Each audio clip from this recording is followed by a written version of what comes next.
प्रज्ञा संस्थान है, जितने भी शक्तिपीठ है, जितने भी प्रज्ञापीठ है, जितने भी चरण पीठ है और जितने भी चेतना केंद्र है, यहाँ पर हमारे पीपीटी विभाग के द्वारा एक बहुत अच्छा बैकड्रॉप बना दिया गया है।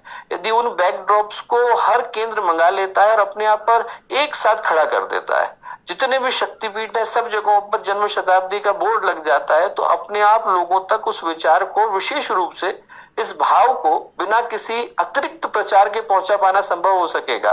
एक साथ यदि 5000 से ज्यादा केंद्रों पर सिर्फ जन्म शताब्दी के वर्ष का बोर्ड ही लग जाए तो लोगों को परिचित कर पाना संभव हो सकेगा कि अगला वर्ष किस भाव के साथ आ रहा है। तो पहला चरण दोस्तों ये है कि जब हम लोग प्रचंड प्रकाश को ज्वलंत ज्वाला में, प्रचंड ज्वाला में बदलने का प्रयत्न करते हैं, तो हमारा जो पहला महत्वपूर्ण सोपान आ रहा है वो अगले वर्ष की वसंत पंचमी का आ रहा है और उसमें सक्रिय कार्यकर्ताओं को भागीदारी लेनी है। ज्योति कलश में जिन लोगों ने भाग लिया उनको भागीदारी लेनी है। 4 दिवस का सम्मेलन है। इसके बाद जैसे ही ये कार्यक्रम संपन्न होगा वैसे ही साधकों का पंजीकरण फॉर्म जो है वो लाइव हो जाएगा।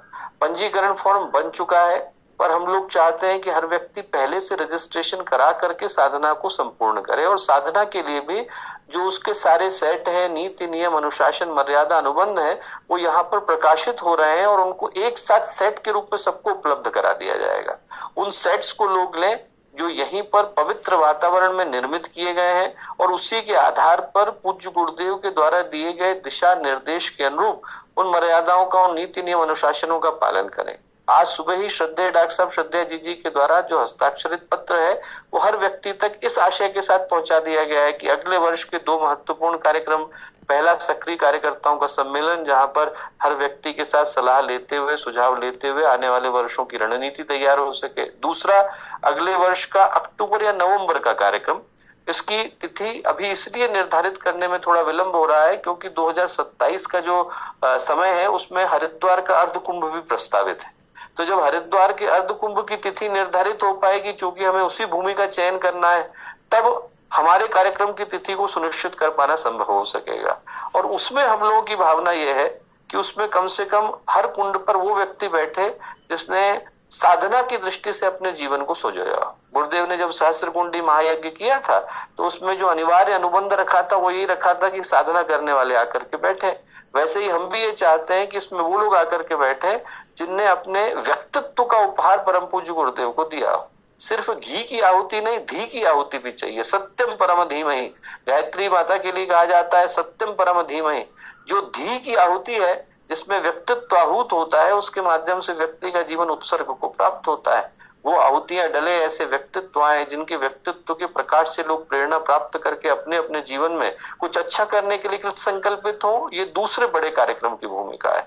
और जब यहाँ पर हरिद्वार की पुण्य भूमि पर, पावन धरा पर वो अग्नि एक बार प्रस्फुटित हो जाएगी तो उस अग्नि को भारत के चारों कोनों में ले जाने का भाव है। उसके आने वाले वर्षों में तीसरे चरण के कार्यक्रम है जिसमें दक्षिण में, पूर्व में, पश्चिम में, केंद्र में अभी उन स्थानों का चयन होना शेष है। वहां पर इन कार्यक्रमों की श्रृंखला को आने वाले वर्षों में करना है।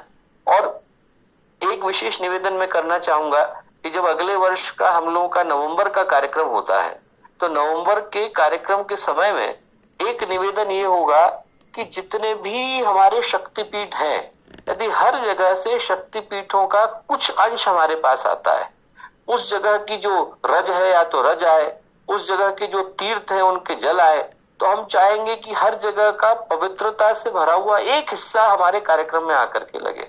हर एक की भावना लगे, हर एक का संकल्प लगे। हम चाहेंगे कि भारत के सारे तीर्थों का किसी न किसी रूप में अंश हमारे उस कार्यक्रम में आकर के समाहित हो सके, क्योंकि वो कार्यक्रम, जैसा मैंने पहले कहा, गायत्री परिवार अकेले का नहीं, संपूर्ण विश्व मानवता का कार्यक्रम है।